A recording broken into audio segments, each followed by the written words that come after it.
우리 교회는 지난 11월 1일 1101 전도 축제를 했습니다. 많이 어려운 상황들이었지만 전도 축제를 통해서 사실은 기대보다도 저의 기대보다도 많은 분들이 와서 헌신해 주시고 작정해 주셨습니다. 그 한 영혼을 위해서 우리의 전도 축제가 필요하지 않았나 생각해 보게 되는 시간이었고, 그렇기 때문에 우리가 이 어려운 시간, 어려운 시대에도 전도를 멈추지 않아야 되겠구나라는 것을 다시 한번 깨닫는 시간이었기도 합니다. 하나님의 그 말씀이 들리는 것 같기도 하시죠. 그렇게 전도돼서 새롭게 교회에 오신 분들을 우리는 누구라고 하냐면 새신자입니다 라고 이야기합니다. 새신자, 예수님으로 새롭게 된, 새로운 삶을 살게 된 사람들이죠. 그리고 그것은 이제 예수님으로 새로운 삶을 살아야 됩니다, 이전의 삶과는 다른 삶을 살아야 됩니다 라고 의미하기도 합니다. 이제는 우리가 새롭게 신자로서의 삶을 살아야 합니다. 여러분도 그러시겠지만 우리도 언젠가는 새신자였던 적이 있었을 것입니다. 모태신앙이라 아주 어렸을 때 그 새신자 기간이 지났을 수도 있고, 아니면 이미 수십 년이 지났거나 오래돼서 기억이 나지 않는 분들도 많이 계시겠지만, 우리의 삶은 언젠가는 새신자였던 그때가 있었을 것입니다. 새신자가 새롭게 교회에 와서 오래되면 어떻게 됩니까? 누가 되어야 됩니까?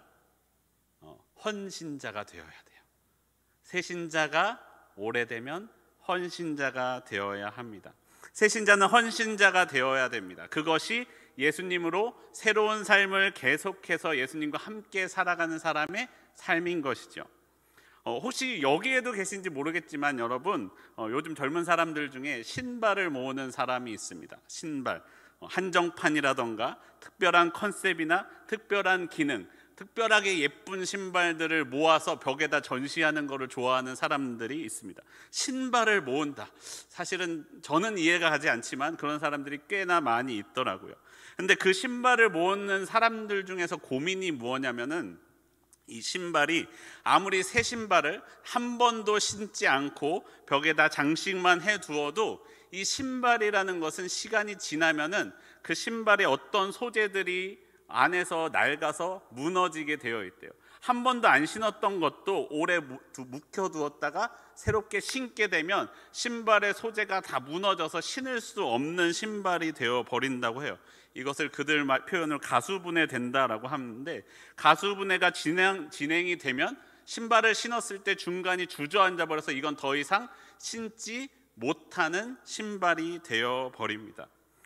아마 신발을 만든 사람은 이 신발의 특별한 기능이, 아니면 신발의 특별한 디자인이 그 사람을 아름답게 해주거나 특별하게 보호해 주기를 바라며 신발을 만들었지만, 이 신발은 벽에서 장식만 되다가 망가져서 이제는 신지 못하는 신발이 되어버리기도 한다는 거예요. 신발은 발에서 신겨지다가 오래오래 신다가 낡아져서 헌신이 되어야 되는데, 새 신은 발에 신겨져서 오래오래 신다가 낡아져서 헌신이 되어야 되는데, 새 신이 벽에 장식되어 있다가 망가져버린 신을 수 없는 신발이 된다면 그것은 더 이상 신발이라고 부르지 못하게 되겠죠. 말장난 같기도 하지만 여러분, 이것이 우리들의 모습이 아닌가 생각해 봅니다. 많은 사람이 새신자로 교회에 신앙생활을 시작을 합니다. 그게 모태신앙이든 아니면 나이가 어느 정도 들어서 오셨든 동일하게 우리는 언젠가 새신자였던 때가 있습니다. 근데 그때가 지나면 우리는 오래돼서 헌신자가 되어야 되는데, 우리는 오래돼서 헌신자가 되는 게 아니라 기존 신자가 되어버려요. 새신자가 헌신자가 되지 못하고, 신발이 헌신이 되지 못하고 망가진 신발이 되는 것처럼, 새신자가 헌신자가 되지 못하고 기존 신자가 되어버린다는 거죠. 마치 여러분, 우리는 김치가 될 것을 기대하며 배추를 절이고 속을 넣고 똑에 넣어 놓았는데 이상한 것이 들어가서 이것이 익고 숙성되어 김치가 되지 못하고 썩어버리는 것과 같은 것이죠. 아마 신발을 만든 사람이 바라던 것도 아니었고, 김치를 담근 사람이 바라던 것도 아니었고, 우리를 신자로 부르신 예수님이 바라지도 않으셨던 그 모습이 있을 수 있다라고 말씀하고 있습니다. 예전에는 내가 주인 되어서 내 마음대로 했던 나의 삶을 떠나서 이제는 예수님을 중심에 모시고 예수님을 주인으로 모시고 사는 삶이 되어야 하는 것이 그리스도인이지요. 신자이지요. 그런데 우리는 예수님을 마음에 모시지 않은 게 아니죠. 모셨지만 예수님도 모시고 사는 사람들이 많이 있죠. 예수님도 모시고 여전히 내가 주인이 되어서 예수님도 한 자리, 부동산도 한 자리, 명예도 한 자리, 다른 권력도 한 자리, 내 마음 가운데 내가 중심이 되어 한 자리 예수님 거기 계세요. 잠깐 지금은 이것이 더 중요합니다 라며 우리의 마음 가운데 여전히 내가 주인이 되어서 나의 마음을 주도하고 있는 사람들이 여전히 있지요. 누군가 예수님의 복음을 전하면 그거 나도 알아. 그거 나도 해봤어. 그거 나도 너희만큼 했다라고 이야기하면서 알고 있다고 이야기하면서도 실상의 삶은 말씀대로 살지 않는 사람들, 기존 신자가 되어버린 사람들이 우리의 모습 가운데 있을 수 있다는 것이죠. 다른 누구의 이야기가 아니라 바로 저의 이야기라는 것입니다. 삶에서 영적 전쟁을 하면서 거룩을 지키려고 하지만 여전히 우리의 삶에서는 거룩함을 지키는 것이 왜 이리도 어렵기만 한지 모르겠습니다. 저는 실수하고 시험에 넘어지기도 하죠.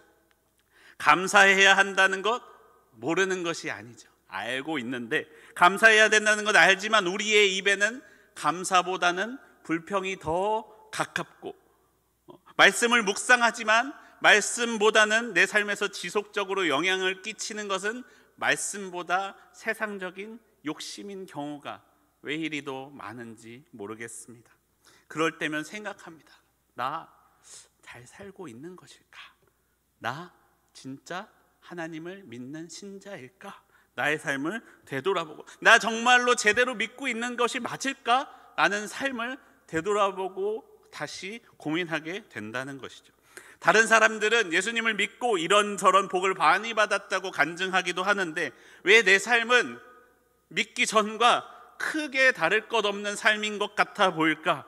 나를 향하신 하나님의 진짜 뜻은 무엇일까?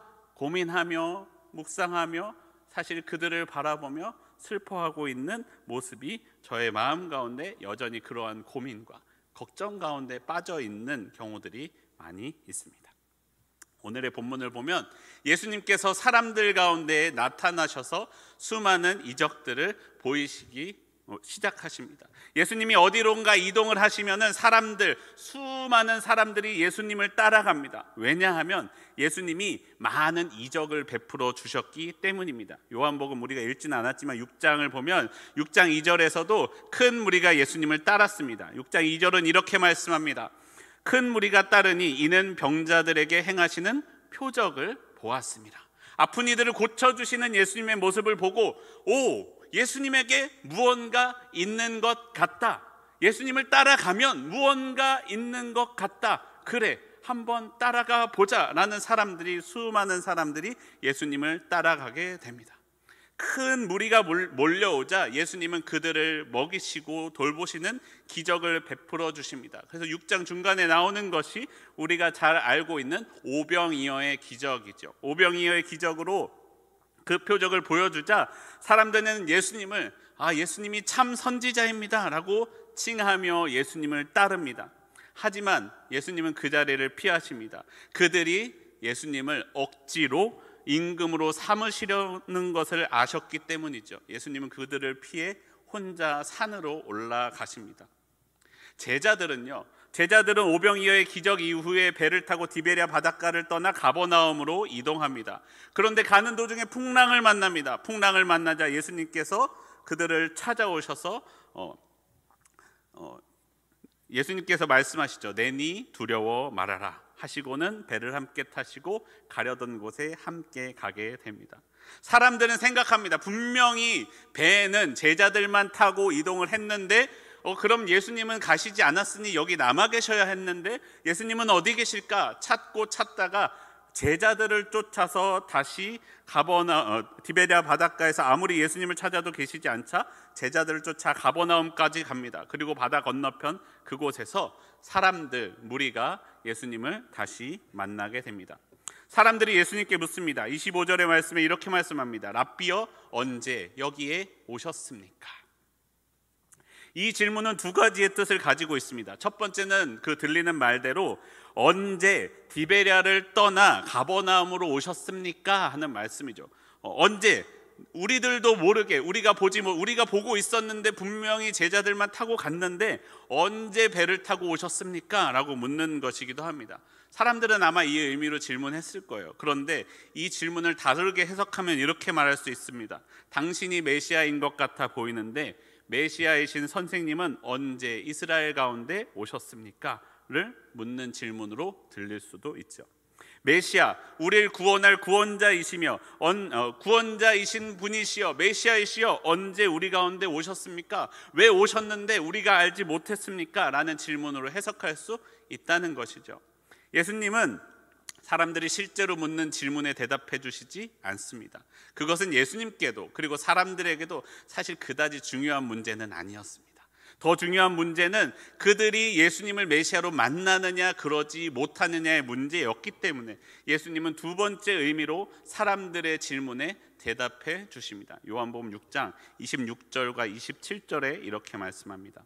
예수께서 대답하여 이르시되 내가 진실로 진실로 너희에게 이르노니 너희가 나를 찾는 것은 표적을 본 까닭이 아니요 떡을 먹고 배부른 까닭이로다. 썩을 양식을 위하여 일하지 말고 영생하도록 있는 양식을 위하여 하라. 이 양식은 인자가 너희에게 주리니 인자는 아버지 하나님께서 인치신 자니라. 예수님께서 사람들에게 대답해 주십니다.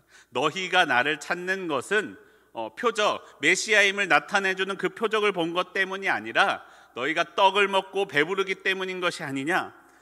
너희들은 썩어질 양식을 구하기보다는 영생하도록 있는 영의 양식을 구하여야 한다. 이 양식은 인자가 너희에게 줄 것이다. 예수님께서 말씀하고 계십니다.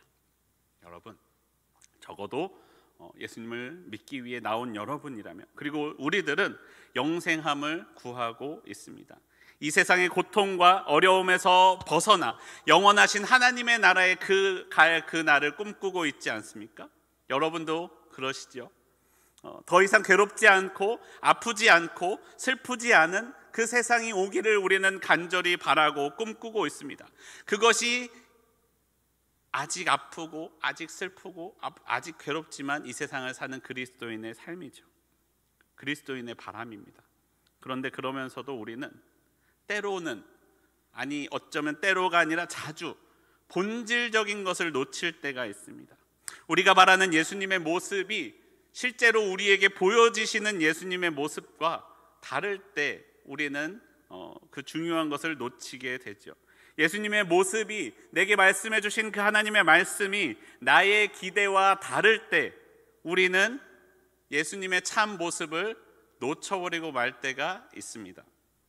여러분, 나는 배부른 것을 원하지만 예수님은 배고픔 가운데 그 배고픔으로 고통받는 자들의 마음을 생각하게 하십니다.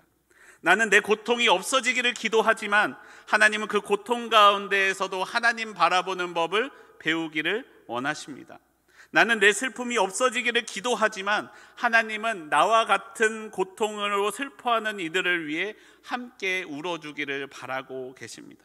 하나님은 내가 원하는 것을 채워주시는 것이 아니라 더 본질적인 것을 우리가 알고 깨닫기를 원하고 계신다는 것이죠. 사랑하는 성도 여러분, 우리의 삶은 어디로 가고 있습니까?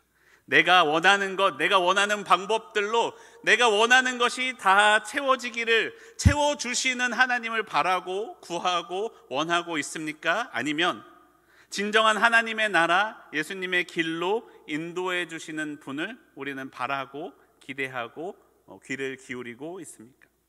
적어도 성경에서 이야기하는 영생으로 가는 길, 하나님 나라로 가는 길은 우리가 일반적으로 생각하는 성공의 길과는 다른 길을 우리에게 말씀해 주고 있는 것 같습니다. 하나님의 나라를 사는 사람들 중에서 물론 세상적으로 성공하는 사람들이 있을 수도 있습니다. 하지만 예수님을 믿는다고 말하고 세상적으로 성공했다라고 해서 그 삶이 하나님의 나라를 살아가는 영생의 삶은 아닐 수도 있다는 것을 우리는 늘 기억해야 됩니다. 우리는 하나님의 나라를 위해, 영생을 위해 우리의 삶에서 무엇을 구하고 계십니까? 오늘 요한복음 6장의 사람들은 예수님이 베풀어 주시는 능력을, 이적을 계속해서 구하고 있었습니다. 그런데 그 이적들을 구하면서도 정작 그 능력이 되시는 영생을 주시는 예수님이 바로 자신들의 눈앞에 있었다라는 것을 알지 못했습니다. 그리고 여전히 자신들이 원하는 대로 자신들이 바라는 것을 채워주기를, 그 나라를 이루어 줄 분을 찾고 있었다라는 것이죠. 우리에게 참된 생명의 길, 영생의 길, 진짜 우리가 가야 할 길을 알려주는 분이 계십니다. 바로 예수님이시죠. 예수님은 우리에게 참된 양식을 베풀어 주십니다. 하나님이 그 일을 예수님께 맡기셨기 때문이죠. 이제는 더 이상 우리가 그 생명의 길을 찾아 헤맬 필요가 없습니다. 예수면 충분합니다. 예수님이면 더 이상 예수님만이 우리의 참 생명의 길이 되어주시기 때문이죠. 내 삶은 부족해도 모자라도 괜찮습니다. 아무리 우리가 속도가 느려도 예수님의 길에서 벗어나지 않는다면 우리는 영생에 이를 수 있다라고 말씀하십니다. 우리를 진정으로 채워주시는 분, 우리의 바람을 진정으로 채워주시는 분은 예수님밖에 없다라는 것이죠. 사랑하는 성도 여러분, 예수님을 따르십시오. 세상의 다른 소리보다 예수님의 소리에 귀를 기울이십시오. 예수님께서 우리를 하나님의 길로 인도하신다 말씀하십니다. 예수님이 그렇게 대답하시자 사람들이 다시 예수님께 묻습니다. 우리가 어떻게 하여야 하나님의 일을 하겠습니까? 그러자 예수님이 대답하십니다. 29절입니다. 하나님이 보내신 이를 믿는 것이 하나님의 일이니라. 그러자 사람들이 어쩌면 당연한 질문을 하죠. 그러면 우리가 당신을 믿도록 행하시는 진짜 표적은 무엇입니까? 당신이 하는 일이 무엇입니까? 우리가 모세가 참된 지도자였던 것을, 하나님이 보내신 사람이었던 것을 아는 것은 광야에서 만나를 먹었기 때문이 아닙니까? 이스라엘 사람들이 광야에서 만나를 먹었기 때문에 모세가 하나님께서 보내신 사람인 것을 알지 않았습니까? 라고 예수님께 질문합니다. 이에 예수님이 대답하십니다. 요한복음 6장 32절입니다. 예수께서 이르시되 내가 진실로 진실로 너희에게 이르노니 모세가 너희에게 하늘로부터 떡을 준 것이 아니라 내 아버지께서 너희에게 하늘로부터 참떡을 주시나니 하나님의 떡은 하늘에서 내려 세상에 생명을 주는 것이니라. 아멘. 모세가 하늘로부터 떡을 준 것이 아니라는 것이죠. 하나님께서 너희에게 하늘로부터 떡을 주신 것이고 주실 것이다. 하나님의 떡은 하늘에서 내려 세상에 생명을 주는 것이다 라고 말씀하고 있습니다. 모세가 이스라엘을 애굽에서 구원하고 광야에서 만나를 먹게 한 것이 아니라 하나님이 주신 것이다. 우리는 그 만나를 바라볼 것이 아니라 만나를 주신 하나님을 바라보아야 된다 라고 말씀하고 있습니다. 하나님은 만나를 통해 참 생명이신 하나님을 만나기를 원하셨다라고 우리에게 말씀하십니다. 우리는 여러분, 저는 그래요. 세상에서 잘 살기를 바라죠. 그냥 단지 부유하게 사는 것 말고요, 어려움 없이 평안하게 문제 없이 살기를 바라죠. 평안하게 잘 살기 위해서는 세상적인 부도 어느 정도 필요할 수도 있습니다. 그런데 그 잘 사는 요소들을 갖추기 위해서는 그냥 단지 돈이 많아서도 안 되고 여러 가지 필요한 것들이 있죠.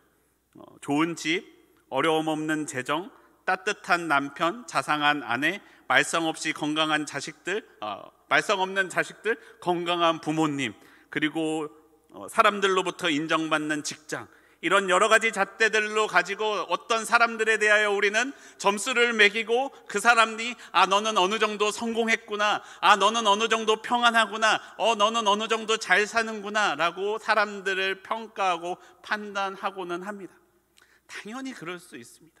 당연히 그것을 성공이라고 말할 수 있습니다. 그런데 여러분, 하지만 하나님은 그렇게 말씀하시지 않는다는 거예요. 그것은 나의 기준이 아니다라고 하나님께서 말씀합니다. 하나님의 관점에서 성공한 삶은 무엇이냐? 그것은 그의 삶이 하나님과 동행하고 있는가, 그렇지 않은가 라는 것이에요. 세상적으로 성공했으면서도 그 성공에 휩쓸리지 않고 하나님의 뜻을 따라 신실하게 사는 사람이 있을 수도 있어요. 그런 분들이 나와서 보통 간증을 많이 하시죠. 저는 이렇게 하나님의 말씀을 따라 살았습니다. 그런데 여러분, 우리가 그러한 간증을 들을 때 우리가 어떤 것에 집중하느냐? 그가 이룬 세상의 성공을 부러워하죠. 그가 이룬 세상의 성공을 부러워하면서 우리도 그처럼 그 세상에서 성공하고 싶어 합니다. 하지만 우리는 그분의 간증을 들을 때 그의 세상적인 성공을 보는 것이 아니라 어떻게 그 가운데에서도 하나님의 뜻을 쫓으며 따르며 하나님의 뜻대로 살았는가, 어떻게 그 성공에 휩쓸리지 않고 중심을 지키며 하나님을 마음에 모시고 살았는가를 들어야 하고 보아야 합니다. 그럼에도 불구하고 하나님의 뜻을 쫓으며 세상에서 하나님의 자녀로 살고 있는가, 삶을 세상적인 기준으로 판단하는 것이 아니라, 바라보는 것이 아니라 하나님의 기준, 하나님의 시선에서 삶을 바라보는 것이 필요합니다. 출애굽에서 이스라엘 사람들은 모세를 통해 내려주신 만나를 집중하는 것이 아니라 만나를 내려주시는 하나님을 바라보아야 했던 것처럼 말입니다. 새롭게 신자가 된다는 것은 무엇입니까? 신앙이란 삶의 기준이 바뀌는 거예요. 삶의 기준이 바뀌는 것. 삶의 기준이 바뀐다라는 것은 다시 말하면 여러분, 감사의 기준이 바뀐다라는 거예요. 여러분의 삶의 기준은 바뀌셨습니까? 여러분의 감사의 기준은 바뀌셨습니까? 우리는 기쁜 일이 있으면 감사합니다. 당연하죠. 기쁜 일이 있는데 감사하지 않을 사람이 어디 있어요? 그런데 여러분, 그것은 믿지 않은 사람들도 그렇게 합니다. 슬프고 어려운 일이 있으면 세상 사람들은 원망하고 불평합니다. 그건 당연한 일이에요. 힘들고 어려운 일을 만나면 불평하죠.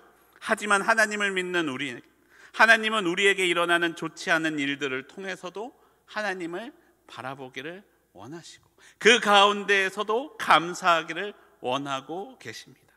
하나님을 믿는 사람들은 어려운 일을 만났을 때 찬양합니다. 감사합니다. 하나님이 그 안에 역사하고 계심을 믿고 있기 때문이죠. 우리는 어려울 때 하나님을 바라봄으로써 세상 사람들은 하지 못하는 진짜 감사를 할 수 있게 됩니다. 세상적으로 감사할 것이 없어 보이는 그 상황에서도 여전히 우리의 삶을 채우고 함께하고 계시는 하나님이 계시기 때문에, 하나님 때문에 우리는 감사할 수 있고 감사하게 됩니다. 여러분, 하나님을 믿으면 세상의 모든 것을 버려야 한다라고 말씀하는 것이 아닙니다. 하나님 우리에게 세상에서 쓸 것이 필요함을 하나님도 알고 계십니다. 그런데 이제 우리의 삶의 기준이, 우리의 성공의 기준이 더 이상 그런 것에 있지 않다, 평가 기준이 그게 아니다라는 거예요. 예수님은 사람의 육적인 것보다 영적인 것, 생명이 더 소중하다라는 것을 말씀하시고 영의 것을 주는 분, 영의 것을 주는 분이 예수님이시다라는 것을 사람들에게 말씀하고 계십니다. 우리에게는 더 이상 세상의 기준으로 살지 말고 하늘의 기준으로 감사하고 하늘의 기준으로 살아라라고 말씀하고 있는 것입니다. 하나님은 우리에게 모든 일을 통해 하나님을 바라보게 하십니다. 그리고 우리가 미처 알지 못하는 크고 새로운 일들로 우리를 인도하고 계십니다. 우리는 단지 우리의 눈앞에 펼쳐진 순간과 그 세상과 그 상황밖에 보지 못하지만 하나님은 우리의 모든 삶을 보시며 우리의 모든 삶 가운데 우리를 선한 길로 인도하시는 하나님이시기 때문입니다. 우리에게 풍성한 생명의 삶을 베푸시는 하나님이심을 믿으며 감사하십시오. 그렇게 우리는 좋은 일이 있을 때나 때로는 우리를 절망하게 하는 일이 있을 그때에도 하나님은 우리에게 여전히 선하게 역사하시는 분임을 믿으며 기억하며 그 하나님을 바라보며 감사를 고백하는 저와 여러분의 삶이 되기를 소원합니다. 하나님 때문에, 그 일 때문에가 아니라 하나님 때문에 우리가 감사를 고백하는 저와 여러분의 삶이 되기를 소원합니다. 예수님을 찾아온 사람들이 예수님께 이야기합니다. 주여, 이 떡을 항상 우리에게 주소서. 이 떡을 항상 우리에게 주십시오 라고 예수님께 말씀드리자 예수님께서 대답합니다. 요한복음 6장 35절입니다. 예수께서 이르시되 나는 생명의 떡이니 내게 오는 자는 결코 줄이지 아니할 터이요 나를 믿는 자는 영원히 목마르지 아니하리라. 예수님께서 말씀하셨습니다. 우리는 기도합니다. 하나님 우리에게도 그러한 하나님의 시선을 주십시오. 힘들고 지칠 때에도 하나님을 바라보게 해 주십시오. 좋은 일이 있고 성공할 때에도 자만하지 않고 하나님을 바라보게 하시고, 어려운 일이 있을 때에도 주님을 바라보게 해 주십시오. 좋은 일이 있을 때에도 감사하게 하시고 어려운 일이 있을 때도 감사하게 해 주십시오. 사실 잘 나갈 때 교만하지 않는 것도, 어려운 일이 있을 때 절망하지 않는 것도 우리에게는 너무나 힘든 일이죠. 그런데 둘 다 그렇게 어려운 일을 행할 때는 우리가 어떻게 해야 됩니까? 하나님의 도우심을 구해야 합니다. 도우심을 구하는 이에게 도와주십니다. 우리는 그럴 때 기억해야 됩니다. 사람들은 예수님이 언제 그들 가운데 오셨는지 몰랐을 때 예수님을 만났던 그것처럼 우리도 모르는 그 순간, 예수님께서 언제 내 마음에 들어오셨지? 알지 못하는 그 순간 새신자로 왔던 우리 가운데 하나님께서 들어오셔서 우리 안에서 말씀하시며 새 힘을 주고 계십니다. 예수님은 이미 우리 안에 찾아오셨습니다. 예수님은 성령으로 우리의 마음 가운데 우리와 함께 하십니다. 그리고 우리가 알지 못하는 그 순간에도 우리를 영원히 목마르지 않는 영생으로 채워주고 계시다라고 말씀하십니다. 지금 저의 가운데, 지금 여러분 안에 역사하고 계십니다. 그런데 사람들은 만족하지 않았어요. 왜? 우리가 바라는 떡은 그게 아니었거든요. 예수님께서 자꾸 영적인 것만 말씀하시고 육적인 것에 대한 대답을 확실하게 주시지 않자, 육적인 그 만족을 채워줄 기미가 보이지 않자 사람들은 예수님을 떠나갑니다.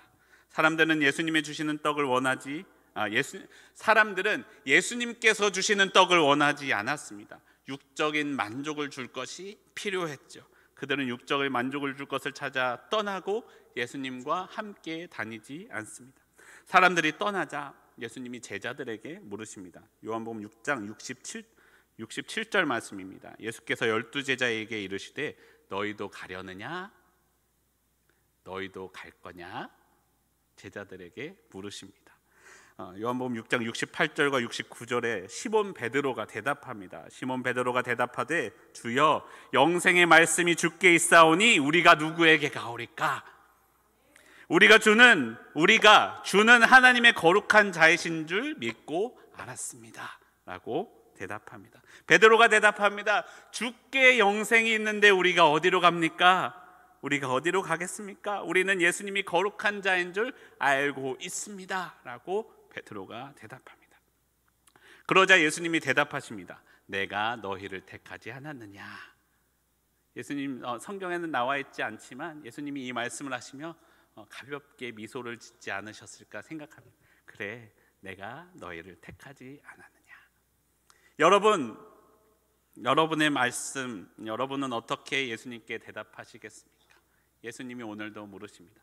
나는 너희에게 육적인 것 주지 않을 거야. 영적인 생명을 줄 거야. 육적인 만족은 얻지 못할 수도 있어. 너희도 가려느냐? 주님, 영생이 주님께 있는데 우리가 어디로 갑니까? 예수님께 미소 띠게 할 대답을 하나님께 대답하는 저와 여러분의 삶이 되기를 소원합니다. 12제자를 찾아다니셨던 그 예수님이 오늘도 예수님의 마음으로 살아갈 한 사람을 찾고 계십니다. 세상적인 기준을 떠나 하나님의 기준으로 세상을 살아갈 사람을 찾고 계십니다. 세상적인 것이 채워지는 것에 감사하는 것이 아니라 하나님이 함께 하심으로 감사하는 사람들을 지금도 찾고 계십니다. 이제 우리의 삶은 새 신자에서 벗어나 기존 신자가 되는 것이 아니라 헌신자가 될 그 한 사람을 찾고 부르고 계십니다. 예수님의 그 부르심에 응답하는 저와 여러분의 삶이 되기를 소원합니다.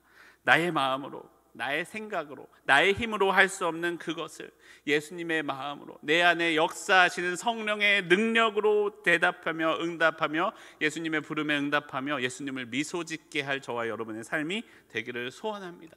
나는 실패해도, 나는 넘어져도 하나님은 실패하지 않으십니다.